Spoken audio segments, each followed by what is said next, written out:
Bonjour à tous, je suis Virginie Lucas, je suis chargée de mission pour la filière FAI2R depuis maintenant 6 ans et aujourd'hui on va tourner une webconférence à destination des patients et je vous laisse vous présenter. Bonjour à tous, Anne Laurin, donc moi je suis sous-directrice à la direction opérationnelle du numérique et de l'innovation en santé à la Caisse nationale d'assurance maladie. Et donc on va parler de Mon Espace Santé. J'ai quelques questions pour vous. Alors ma première question, c'est pourquoi le nom est passé de mon DMP, dossier médical partagé, à Mon Espace Santé. Alors le DMP, pour ceux qui étaient déjà là, c'est une très vieille histoire, on va dire c'est une vieille dame le DMP, un vieux serpent de mer, ça c'est quelque chose qu'on entend beaucoup, on va pas se mentir, ça n'a pas fonctionné. Ça n'a pas fonctionné parce qu'on n'était pas dans ce qu'on appelle le dispositif d'opt-out, de création sauf opposition qu'on a mis en œuvre dans le cadre de Mon Espace Santé. Et surtout, le DMP, c'était une brique dossier médical. Avec Mon Espace Santé, on a un vrai carnet de santé numérique, donc c'est vraiment la grosse différence avec la brique dossier médical. Donc on a récupéré du DMP, mais une brique messagerie sécurisée, un catalogue de services avec des applications référencées par la puissance publique et là, tout début avril, l'agenda de Mon Espace Santé, donc la dernière fonctionnalité qui va ouvrir. Donc c'est vraiment très différent et c'est vrai que rester sur le DMP qui a été très déceptif, je pense qu'aussi en termes tout simplement de communication aussi, ça n'allait pas parler aux gens alors que Mon Espace Santé, là on a vraiment l'impression qu'on nous a mis à disposition un carnet de santé, que c'est vraiment notre outil à nous tous usagers. Plus complet. Est-ce que vous pouvez nous dire justement à quoi ça sert Mon Espace Santé pour les patients ? Alors aujourd'hui, Mon Espace Santé, comme je le disais, ça va regrouper un dossier médical, une messagerie et un catalogue. Alors l'utilité, quand on parle de carnet de santé numérique, c'est bien d'avoir en tête que ce carnet de santé, on va l'avoir à disposition dès la naissance.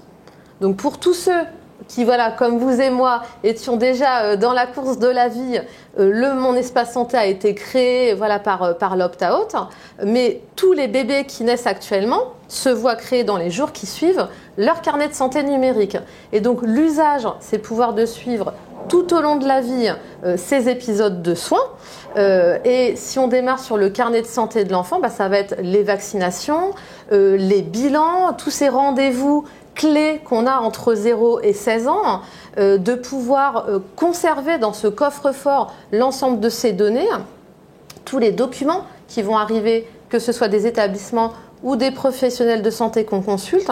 Et c'est quand même beaucoup plus pratique et pérenne que le carnet de santé papier que vous et moi, on a eu et qui très souvent est malheureusement perdu. Et à l'âge adulte où parfois on pourrait avoir besoin de connaître l'historique, on ne l'a pas. Donc c'est vraiment... on souhaite à tout le monde de rester en bonne santé, mais quand ce n'est pas toujours le cas, qu'il y a un petit incident de la vie, Mon Espace Santé va vraiment s'imposer comme mon concentrateur de données et que je vais pouvoir facilement avoir sur moi beaucoup plus facilement que le carnet de santé papier.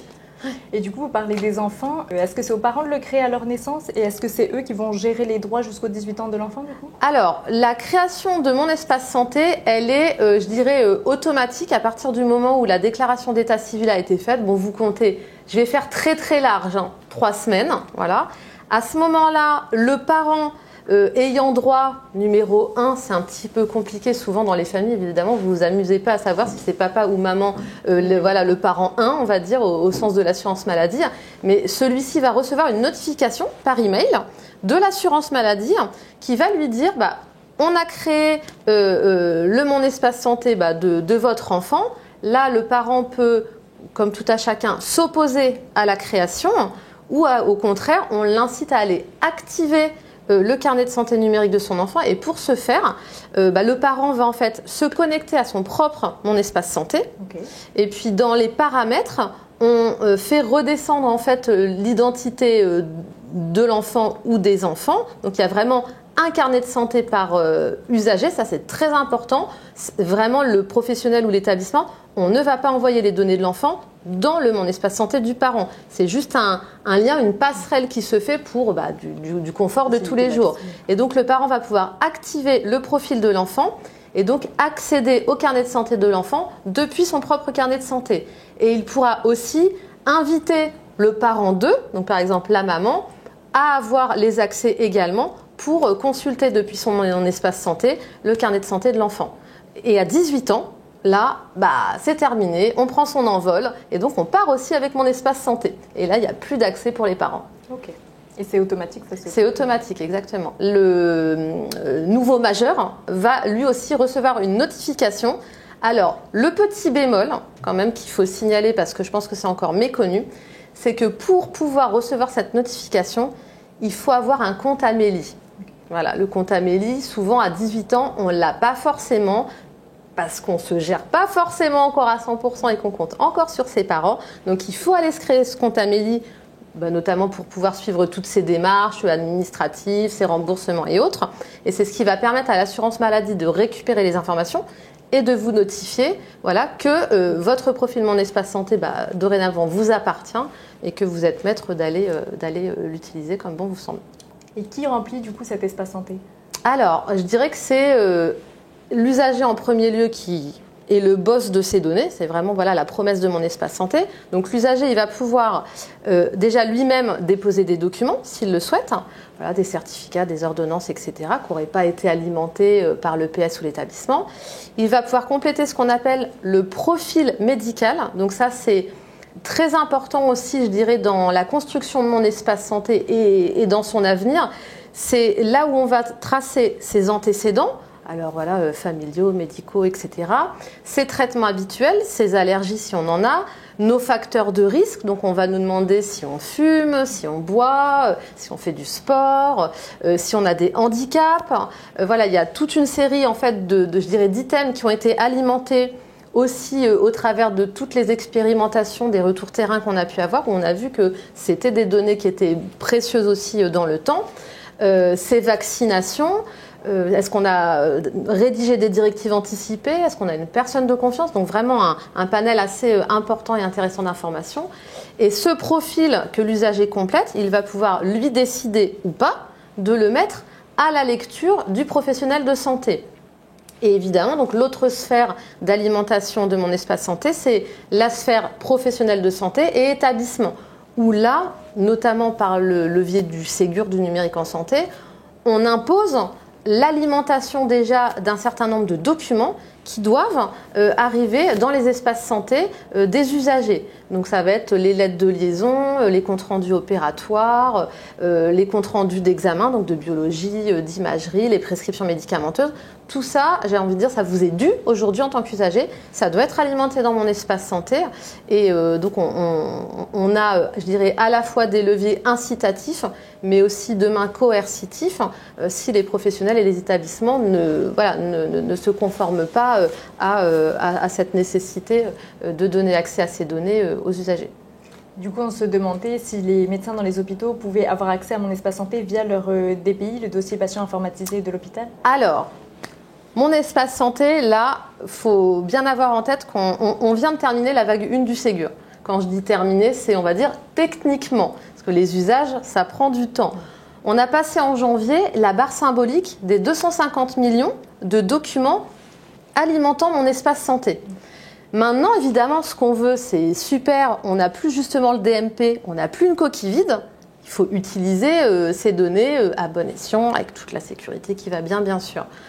Et le professionnel, donc en établissement, deux possibilités aujourd'hui. Soit il a beaucoup de chance et son dossier patient informatisé est DMP compatible, parce que je vous ai dit, c'est toujours à avoir en tête que la brique dossier médical reste le DMP, je dirais, en back-office, de manière transparente normalement pour les professionnels, mais quand même.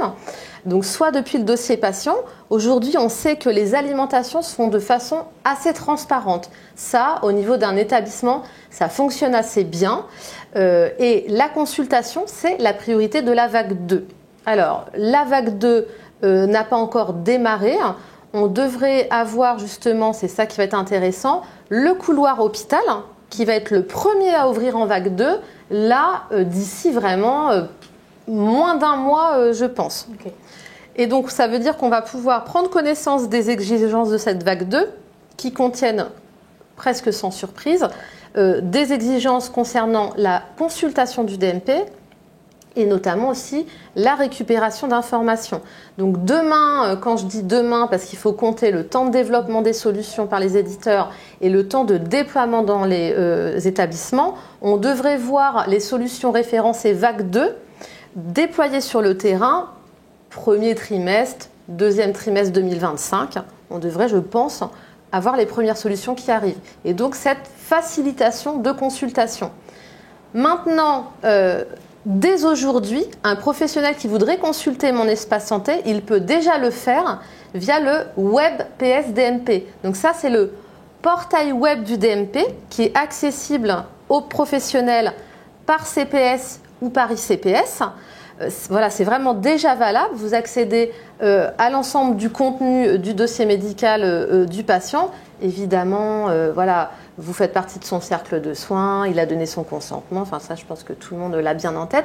Mais c'est déjà possible. Alors, c'est vrai que ça ne se fait pas directement depuis le DPI et que c'est plus confortable pour un PS de rester, comme on dit, en intégré logiciel, c'est sûr. Mais si quelqu'un le souhaite, notamment, on pense souvent aussi aux urgences, c'est possible aujourd'hui dès le web PS DMP. Il y a voilà, ce site. C'est possible aussi de demander à la DSI de son établissement de mettre un lien dans le DPI pour un appel contextuel, voilà, pour ne pas avoir à chercher l'URL. Ça, c'est déjà possible. Et l'autre enjeu de la vague 2, c'est de se dire que pour mettre encore un cran supérieur à la facilitation de la consultation, quand je disais qu'on pouvait y accéder en tant que professionnel par CPS ou par ICPS, on sait bien que pour les professionnels, voilà, c'est pas toujours évident de se dire j'ai ma carte CPS, j'ai ma ICPS, mais est-ce que j'ai mon smartphone, etc.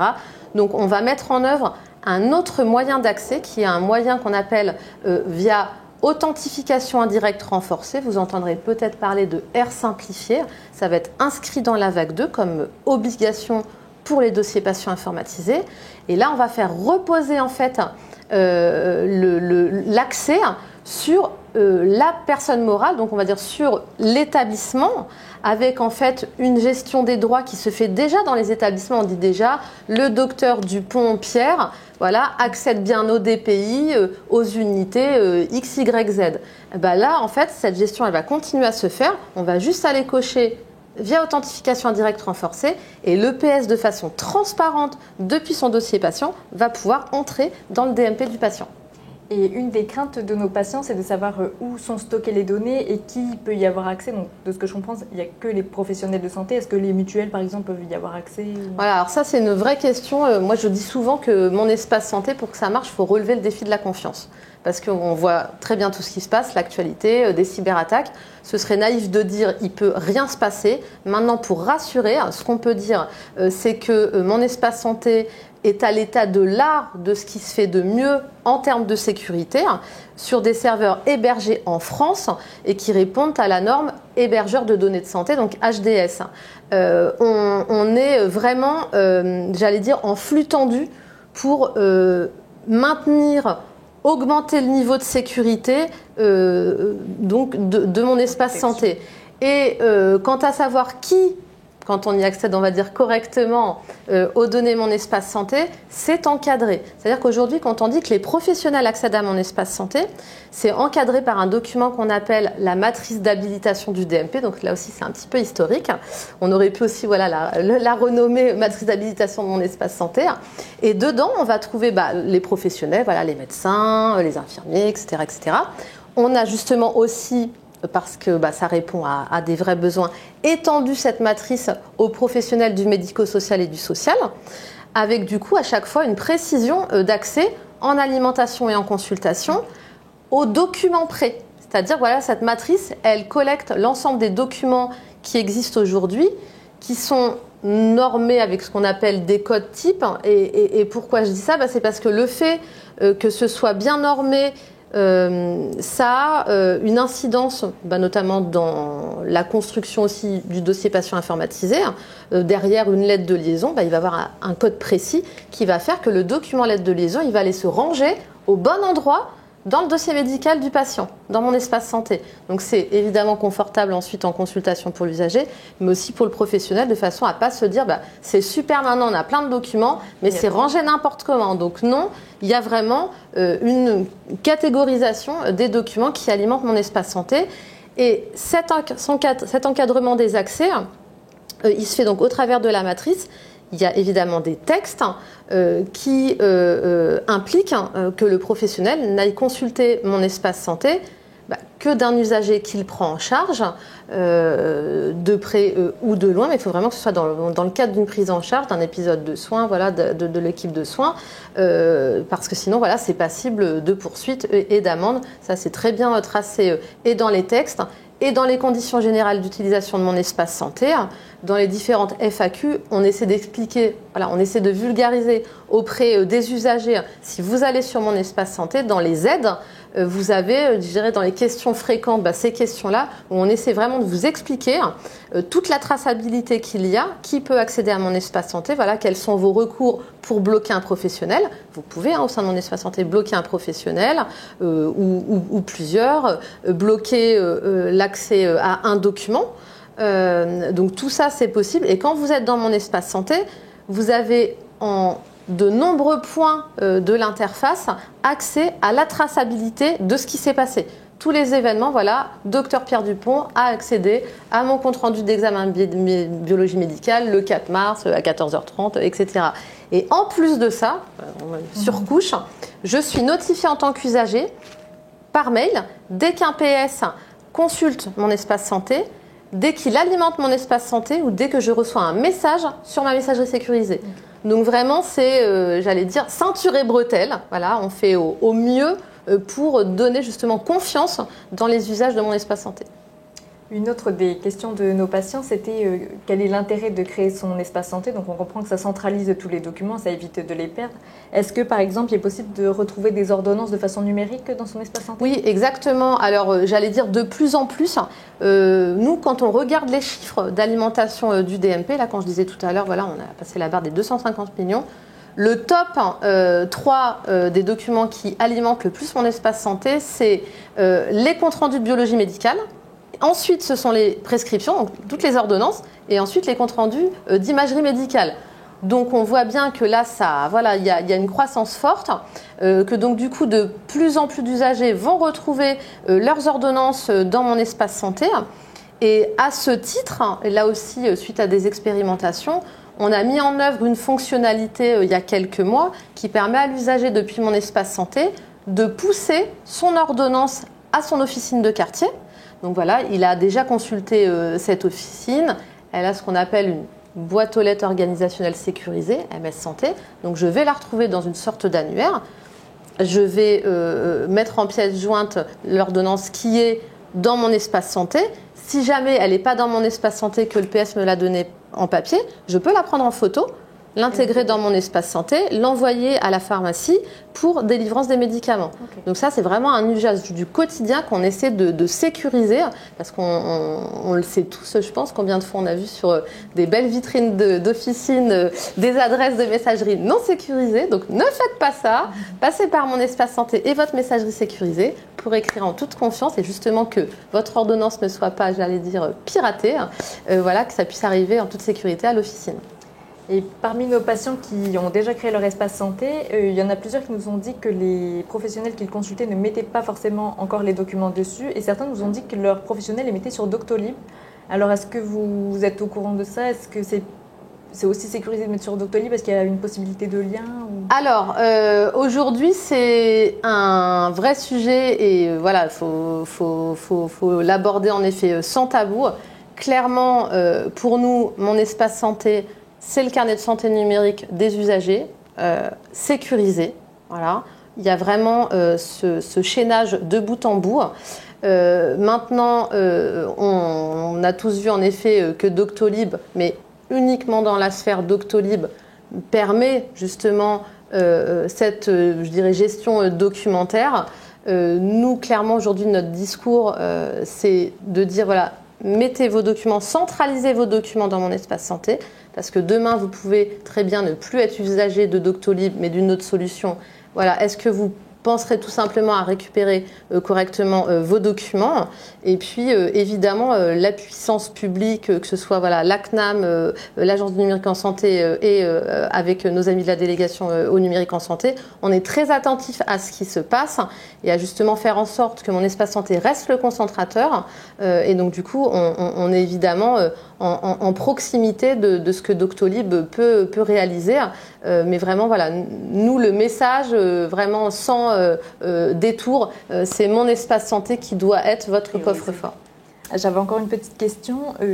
Donc, vous nous avez dit, mon espace santé, c'est en train de monter en puissance. Il y a énormément de documents qui sont mis dessus. Donc, c'est qu'il y a de plus en plus de professionnels et d'usagers qui l'utilisent.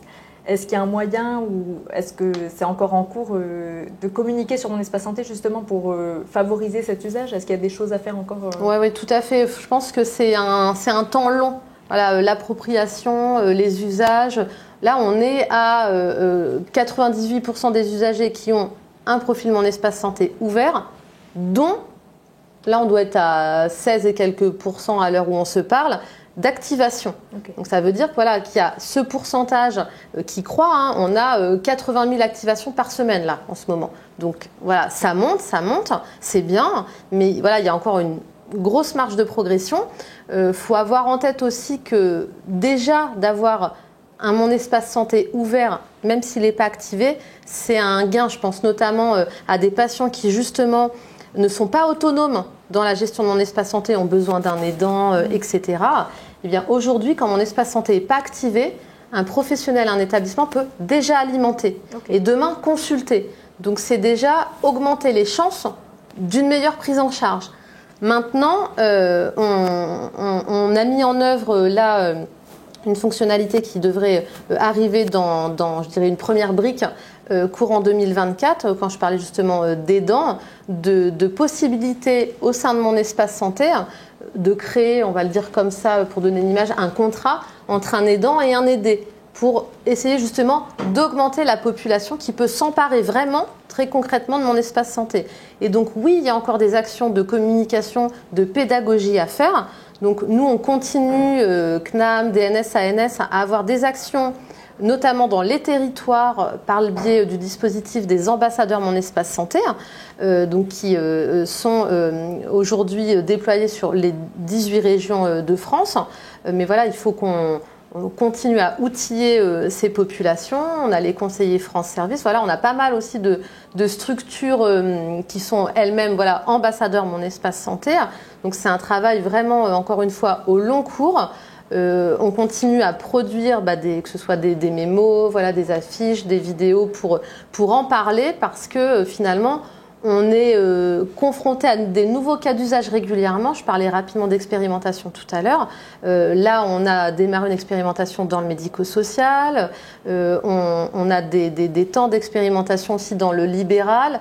Et puis, des communautés, j'allais dire, de pratiques en psychiatrie, voilà, autour du diabète. Enfin, voilà, j'allais dire, c'est un petit peu aussi les retours qu'on peut avoir qui font naître ces cas d'usage et qu'on essaie justement de s'adresser à un maximum d'usagers pour qu'ils se sentent concernés et qu'on dessine de plus en plus Mon Espace Santé dans une logique de parcours. Voilà, moi je prends souvent aussi l'exemple du parcours grossesse qui est un parcours qu'on a travaillé très tôt parce que voilà, on est tombé très tôt sur des structures qui ont voulu s'emparer voilà, de ce parcours avec l'aide de Mon Espace Santé et ça a très bien pris, mais là on est sur des patientes souvent pro-numériques. Il faut qu'on laisse personne au bord de la route, donc on arrive à faire cette sensibilisation globale de tous les usagers, quel que soit l'âge, la situation numérique justement ou physique. Et j'ai une dernière question. J'ai cru comprendre que dans Mon Espace Santé, il y a aussi des choses qui sont en train de se développer, plusieurs autres applications. Je crois que tout à l'heure, vous parliez de Mon Agenda. Est-ce que oui, tout à fait. Alors, l'agenda de Mon Espace Santé, c'est la dernière brique, j'allais dire, qu'on attendait, déjà moi-même, avec impatience. Plus qu'un agenda, il va falloir le voir comme un concentrateur de ces événements de santé. Pourquoi je dis ça? C'est que depuis que Mon Espace Santé est né, on l'a beaucoup fait évoluer, donc on va continuer à le faire évoluer. Donc l'agenda, il faut le prendre dans sa première version, vraiment comme une première version qui va être nourrie au fil de l'eau. On va y trouver quoi? Dans ce concentrateur d'événements de santé, c'est vraiment en première intention un outil de prévention. Là, l'idée, ça va être de pousser à l'usager. Tu as des vaccinations à faire, voilà, tu as des rappels, tu es dans les âges, des bilans aux âges clés, on va t'inciter à aller faire ton auto-questionnaire et à prendre rendez-vous avec ton professionnel pour le commenter.